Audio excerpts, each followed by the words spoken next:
Alright Reds, this is Eddie Gibbs from Anfield Index, and this is a paid advertisement from BetterHelp Therapy Online. What's something you'd always wanted to learn? Remember back when you were a kid, always curious, always discovering something new. Now think about this, as an adult, do you still spark that joy of learning new things? Whether it's gardening, picking up a new language, or maybe mastering bowling to outshine your best friend, it's essential to keep that spirit alive. And guess what? Therapy can be a fantastic way to reconnect with your inner student, your sense of wonder. Because truly, the back-to-school vibe isn't just for kids or young adults, it's for everyone at any stage of life. Now, I haven't used BetterHelp myself, but I've seen firsthand how therapy can dramatically shift perspectives. It's not just about heavy issues, it's about enhancing your everyday life, learning to cope better with daily stress, setting healthy boundaries, and empowering yourself to be the best version of yourself. It's a space where anyone can benefit from a little extra insight and support. So why BetterHelp? Well, it's therapy that fully adapts to your timetable, and it's all online. Just fill out a brief questionnaire and they'll match you with a therapist.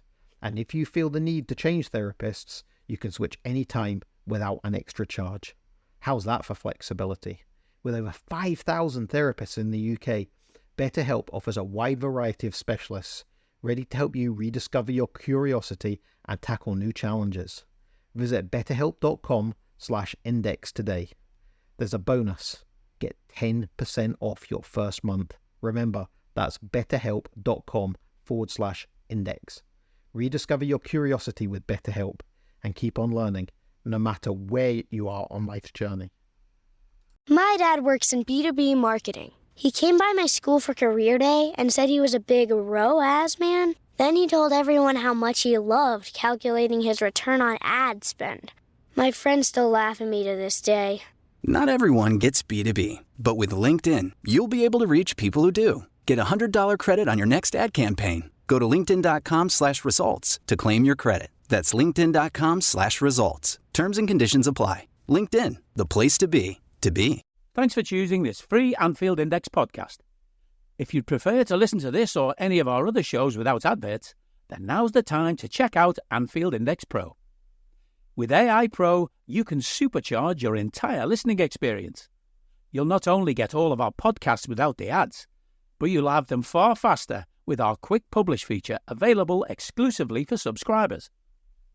AI Pro also puts you in the heart of our sound studio, with an option to listen to many of our shows live and interact with the podcasters in real time as the shows are recording. Upgrading couldn't be easier. AI Pro is available on all popular podcast platforms. Just head on over to AnfieldIndexPro.com and get started today. Podcasting to you from my increasingly chilly field here in beautiful rural Ireland. I'm Trev, Downey, and this, of course, is Molby On The Spot, your weekly chance, thanks to Anfield Index Pro, to hear the wit and wisdom of our friend, Mr. Jan Molby. So, one more time, let's do it again. Good evening, Jan. Good evening, Trevor. Yeah, cold it is indeed, isn't it? If you live in the UK or Ireland, where did that winter come from? It's just bananas, man. All of a sudden, I've gone from sleeveless T-shirts to I've got a fleece on. What? How is this possible? And yet here we are. So welcome to the mental climate of this part of the world. It's not like we're not used to it, but it does very much, I think, inform why the people on my island are possibly, both fun and a touch unhinged, because you never know what to expect. Speaking of not knowing what to expect, this, as we go back into it, Jan, seems a lot more predictable than I was thinking it was going to be. If you had said, what do you reckon yourself and Jan will be talking about on the week after the first international break, I'd have said, well, it's been a mixed bag start and, people settling in. I would have thought that's what we were going to be talking about. But, I mean, if we're just to be honest, the one thing that's been probably the most impressive has been the quiet solidity of it. The fact that the thing that you and I hope for most, that Arne Slot would simply be a continuation of what was good, and hopefully, if we can, a taking of it to the next level. At least the start is resembling that, isn't it? Yeah, no, it's looking very good. I mean, the most likely thing we want to talk about, Trevor, was this kind of settled-in period. Maybe he's introduced one or two new players into the starting 11 and it needs time to settle. And he has indeed done that. But he hasn't took any time for people to settle. So it looks very, very impressive. Okay. it's sort of with Ipswich away and Brentford away been kind enough. A couple of games in it, but Manchester United away, regards to PUI, is I guess in anyone's top 4 of difficult away games. So that was very, very impressive, and obviously the more we get of the stats that support the way that we're playing, the more impressive it looks. Yeah, exactly that. And it's tempting to get a little bit carried away, but of course that's not really our bag here, and we tend to be just by our natures, both of us, a little bit more circumspect and not get carried away too much with any trend. And the next period of time, of course, is now a very much a step up in level, because the frequency of fixtures, which was one a week for that lovely kind of opening period where the Reds could concentrate on that, and he had them in full squad and full fitness pretty much, and he was able to do what he seems to be very, very strong at, which is the coaching side of things. Now the turnaround's getting quicker, and it's not going to relent. Between now and our next show, there'll be at least 2 fixtures, and that's just going to be the way of it from now on. We have Forest ahead and we have Milan ahead, and then you go from the 17th to the 21st to the 25th to the 28th to the 2nd to the 5th, and that's the next time there's a little bit of a pause. So this is a frenetic spell, and it's going to be a lot more revealing, I think it's fair to say, of where we're at. A spell that will include difficult games against Arsenal and Chelsea, away Champions League fixtures, a Carabao Cup fixture against West Ham, a very, very different set of challenges, and we're going to need that squad to be ship shape. Unfortunately, today we're starting off with the bad news that one of those guys, Harvey Elliot, is going to be absent for the vast majority, if not all of that.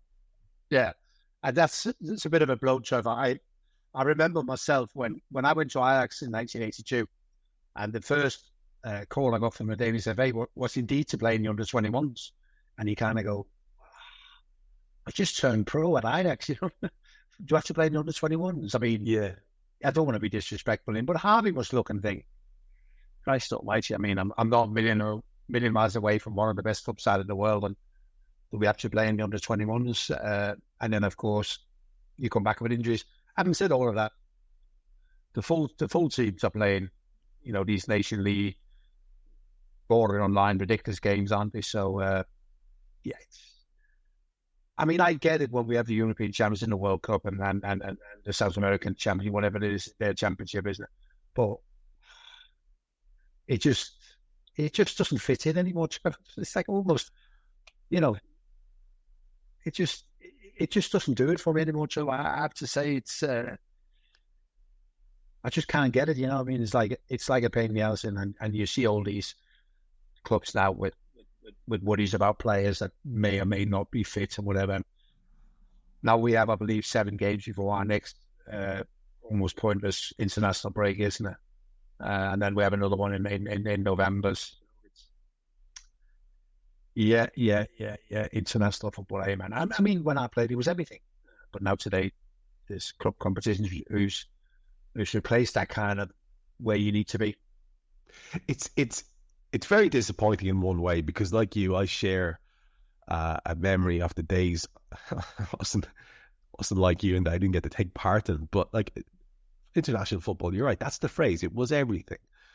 And when you could rally around your country in a tournament or qualifying for a tournament, it was heady days, exciting stuff. And it just seems, again, I'm probably a little bit jaundiced by my own experience with Ireland over recent years, but it seems as if the general standard is not there. And we're having debates amongst Irish fans and pundits talking about digging out player X and player Y, about not showing enough heart and should have tracked back and all this kind of thing. We're talking about Premier League starters here.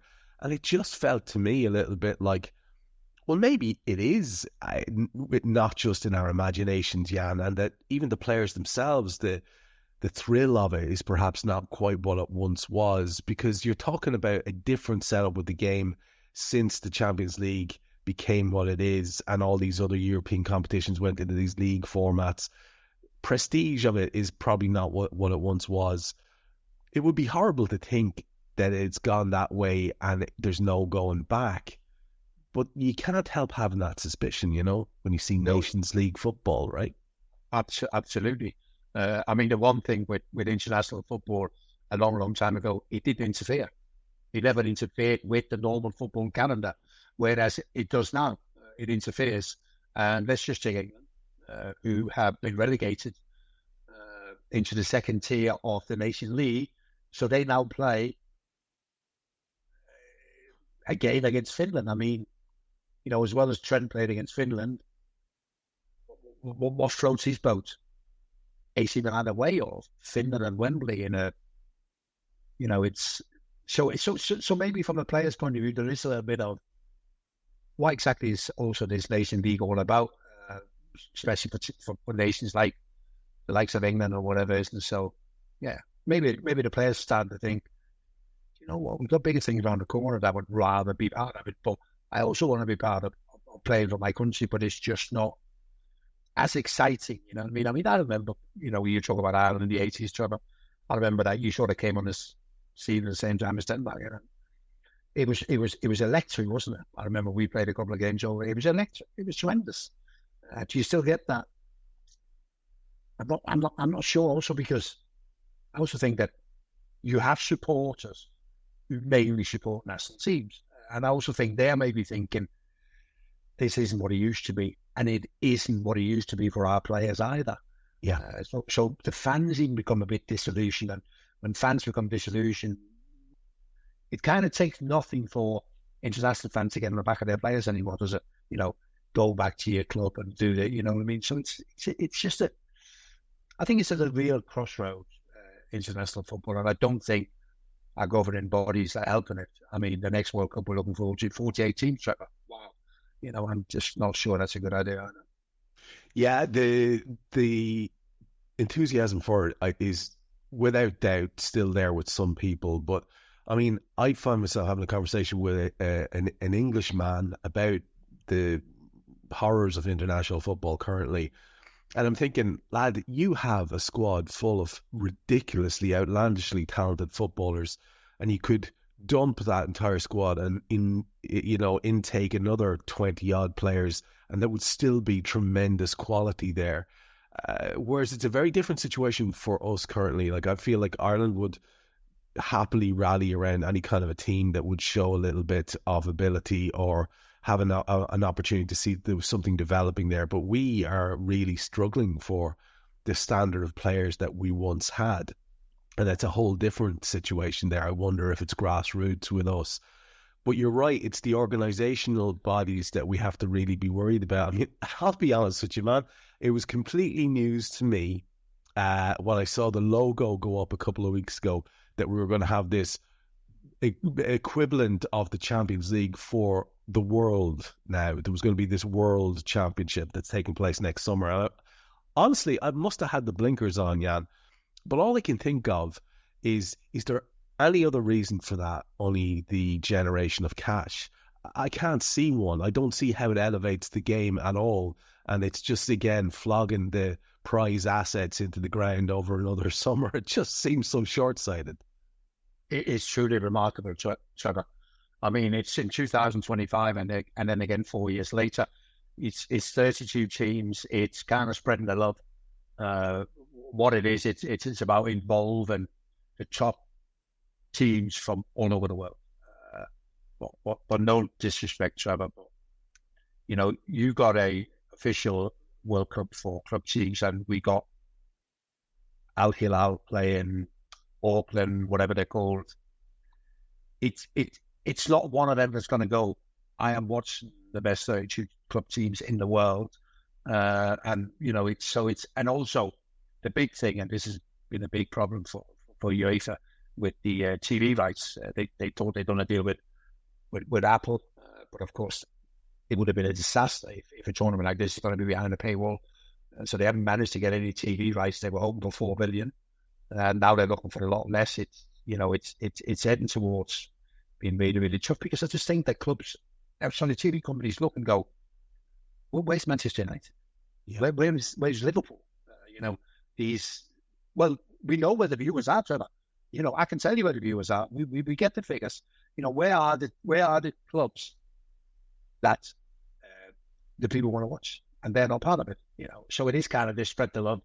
The South Americans, they're going to absolutely love each other because they're going to get money to clubs that they wouldn't be able to generate through their own various competitions. So they're going to absolutely love it. They're going to come with everything they've got, isn't it? But I'm a bit like, and let me make a prediction, Trevor. The final will be Real Madrid against Manchester City. Yeah, it struck me that in a tournament that seems to be essentially a money grab, that the two representatives from the Premier League being Chelsea and Man City was quite appropriate in some ways. We'll just have to wait and see how that thing pans out. And international football is what it is. Like you said, it's going to come back and haunt us whether we like it or not. The Harvey Elliot news that we touched on there, I just wanted to expand a little bit on that with you, because I think people sort of low-key may have missed how essential a cog in the Jurgen Klopp wheel Harvey Elliot was. I think he had the most appearances of anyone last season. It might not necessarily have all been starts, but he had the most appearances for the season. And the previous season, he had 40-plus appearances as well. So over the course of 2 seasons, he's played around 100 games for the tail end of the Klopp era. He had insinuated himself very much into what it was to be a Liverpool first-team member. And then he seems to be a little bit out in the cold with Arne Slot. And it's just unfortunate for the kid that just when the fixtures are ramping up, and he may well have gotten his few starts, that is not going to be the case for him. It seems very much like if he's going to play in the Klopp team, he will be either one of two things. He'll be a sort of poor man's Mo Salah substitute coming on for a couple of minutes up top, or he'll be in the kind of Szoboszlai role, raiding around in a sort of hybrid 8-10 thing. That's so far where he seems to have been deployed. Sports Social, now on the Sports Social Podcast Network.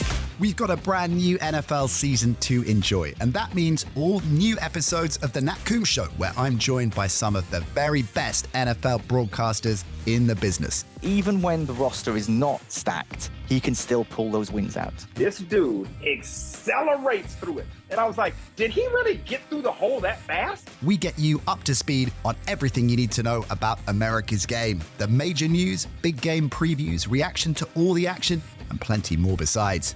So join us for the ride. Just search The Nat Coombs Show on your podcast platform of choice. I don't need a VPN. I've got nothing to hide. Ha. This is what I used to tell myself before I hooked up with LibertyShield.com. Not only is my home internet now fully encrypted, but I can now access all the websites I want, whenever I want, and do so from absolutely anywhere. As a Liverpool fan, I love to know I can now watch every match, regardless of whether it's on UK TV or not. My Liberty Shield VPN makes sure nothing is blocked and guarantees me super fast streaming speed throughout that match.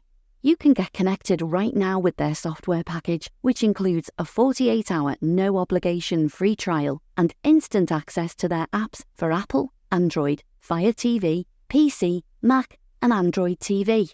Or go a step further like I have and get one of their pre-configured VPN routers. These small but powerful devices allow you to easily connect every device in your home to VPN, making it the perfect solution for smart TVs, Mac boxes and games consoles. Visit LibertyShield.com today and use coupon code AIVPN25 to get 25% off at checkout. I feel for the kid, to be honest with you. Like you said, off with the 21s when surely his ex-21s coach might have tipped him the wink and said, come and join the seniors. And then for it to happen on that watch, when this was his big chance under a new gaffer, he's going to be so frustrated. Like that's the dynamic, isn't it? That's the reality. It's a new manager. It's his chance to get starts and make the guy's head turn, because it already seems to have turned slightly away from him yet.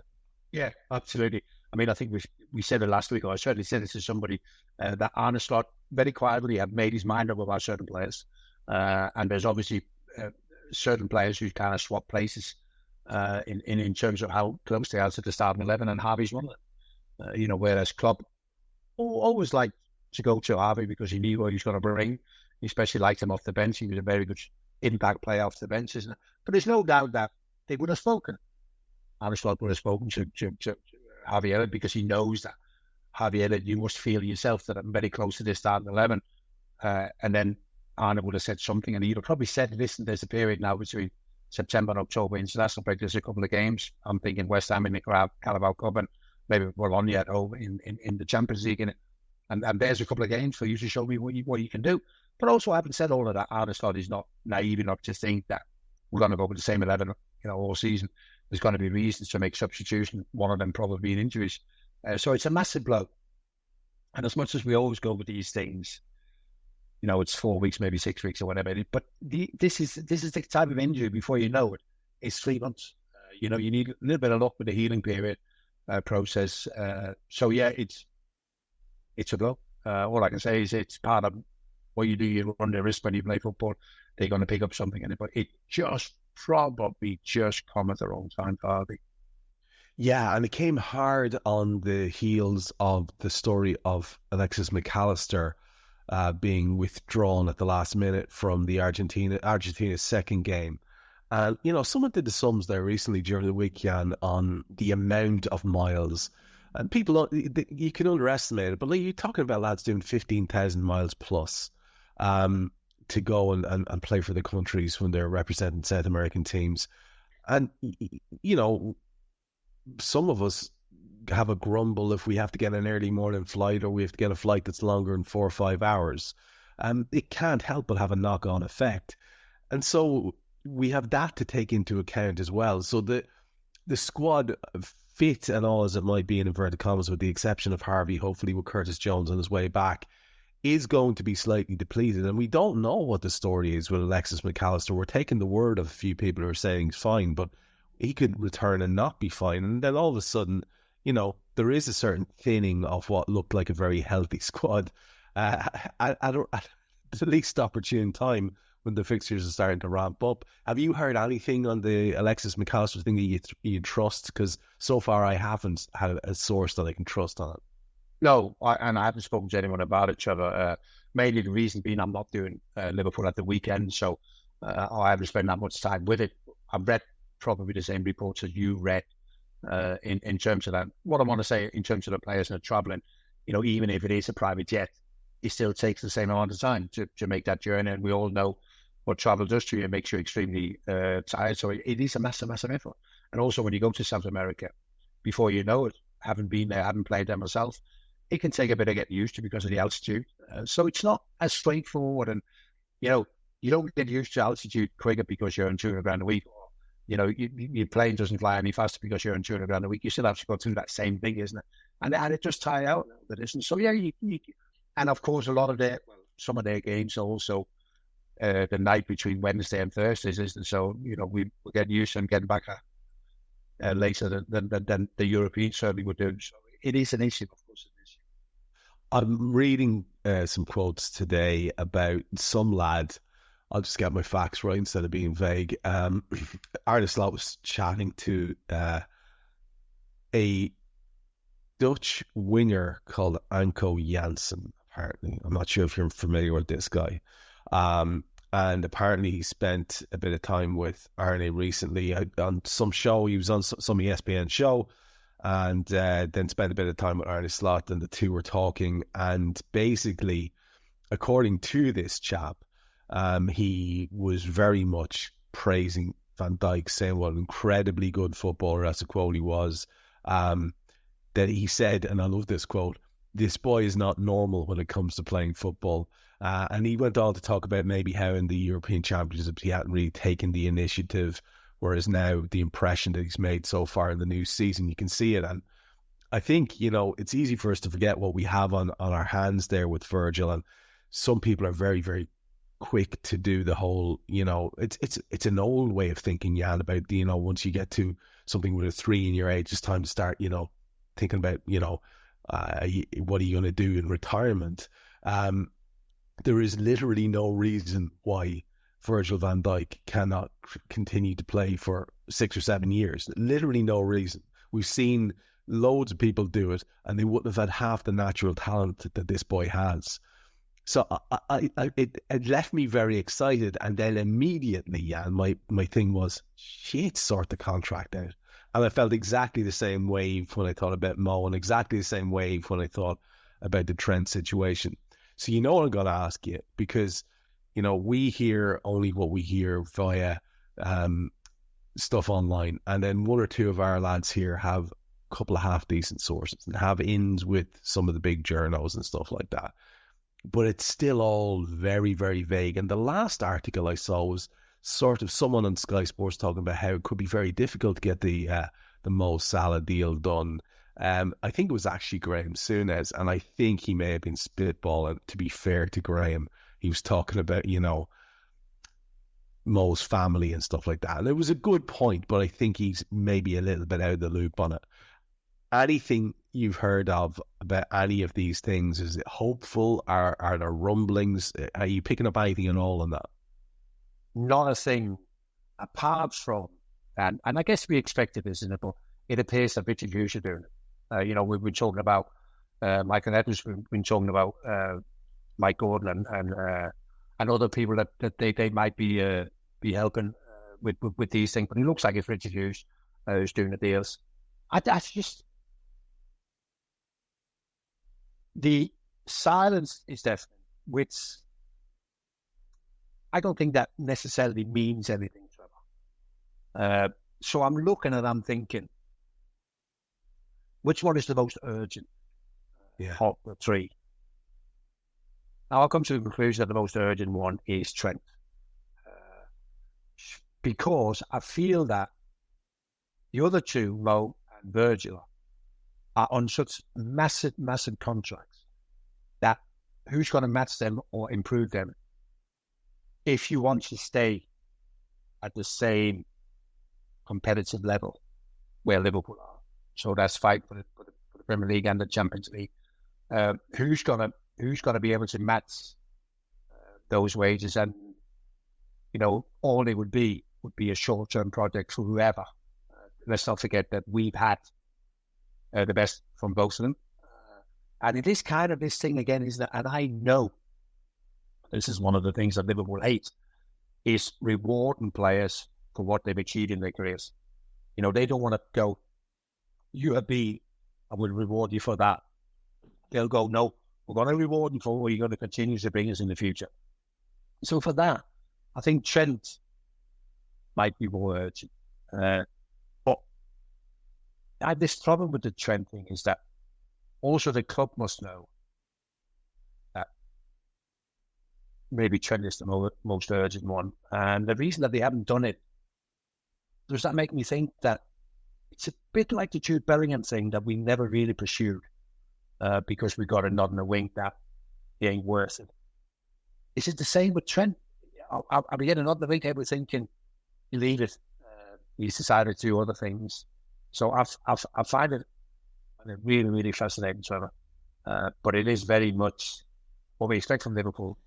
Closed doors, we're hearing nothing, but surely it has priority now. I don't know if, you speak to a lot of the other guys, I don't know if it's the same feeling, Trevor, what people are feeling. I understand right now, as players, Trent and Mo are as important. But I just think that their possibilities are maybe less than what they might be for Trent. Hence, that makes Trent more important. Unless we already know that Trent has no wish to sign a new contract with Liverpool. I really don't know. Or is he waiting for the club to match contract at the best, which, to be fair, he deserves. So I can't make head of saying something. To be honest, Trevor, I find it bizarre. But then, if I wake up tomorrow morning and they go that Liverpool have signed all three of them on new contracts, that wouldn't surprise me either.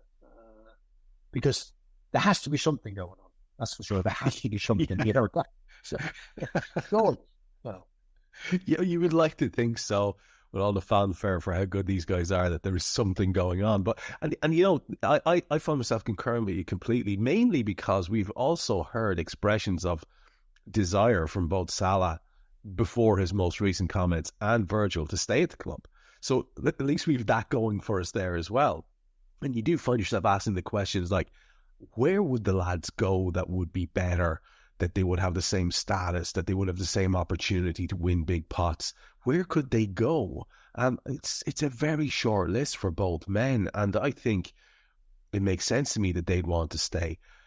Whereas the Trent thing, I can see his head getting turned by ambition and all the rest of it. It's probably no coincidence, Jan, is it, that 2 games into the Lee Carsley reign and he's man of the match, creating more chances than anyone. Some ridiculous stat where he's created the most amount of chances in an England game. I think he's like first, second, and third on the list or something for the last few years. Just really speaking to what he is as a footballer and getting a chance to do what he does best as a footballer. It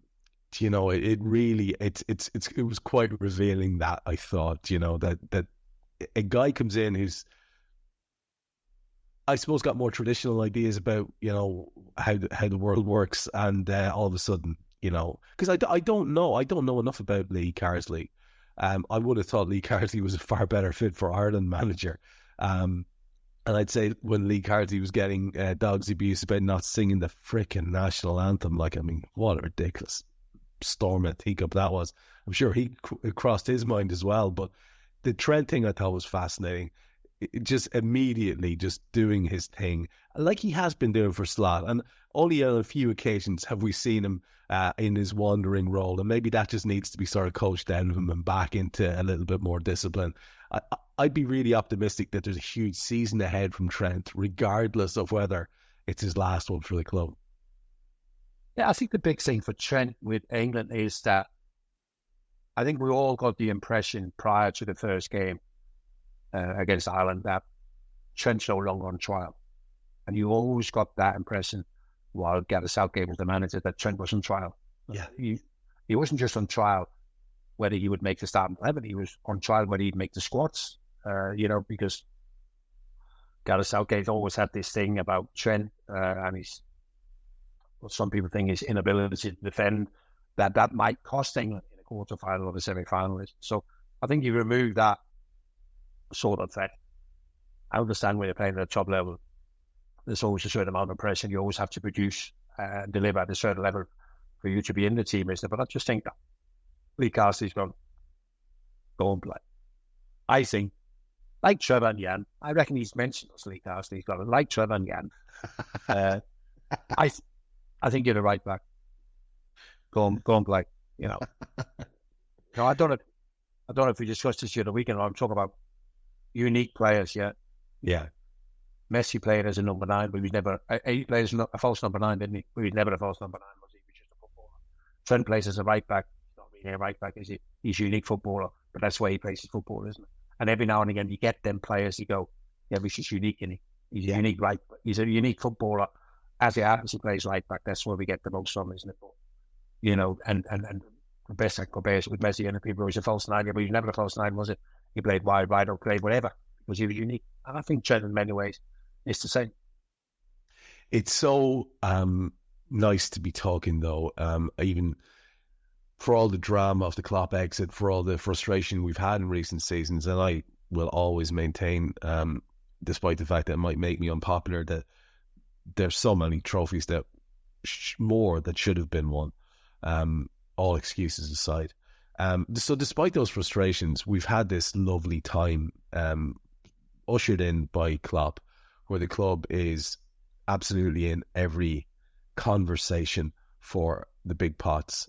And a man who used to love that phrase, he introduced it, I think, to the football lexicon, as far as I know, about being in the conversation, was Brendan Rodgers. And I saw Brendan interviewed in the Echo. Well, no, sorry, the article was in the Echo. I think it's a Sky Sports doc that he was doing. And he was talking about the way his time at Liverpool ended. I don't know if you knew this, but it was news to me. He was talking about, that they just lost out in the title, but there's real confidence. They were looking to make the next step. And of course, we know out goes Suarez, who was sort of a generational talent, if we're being honest. And in theoretically was to come Alexis Sanchez. That didn't work out. Instead, we ended up with Mario Balotelli and some less than impressive lads coming in as well. But he was talking about how he found out about the end of his days at the club. Hey guys, it's Eddie Gibbs from Anfield Index here. I hope you're enjoying this podcast, and I'm sorry to call time on the show before it ends. In the current climate, it's tougher than ever before to offer podcasts for free. At Anfield Index, we produce over 75 free shows every month, which I'm confident is unparalleled in the LFC sphere. Whilst we'd love to offer everything for free, the production costs now make this impossible. That said, we don't want to follow the model of other channels and lock all of our content behind a paywall.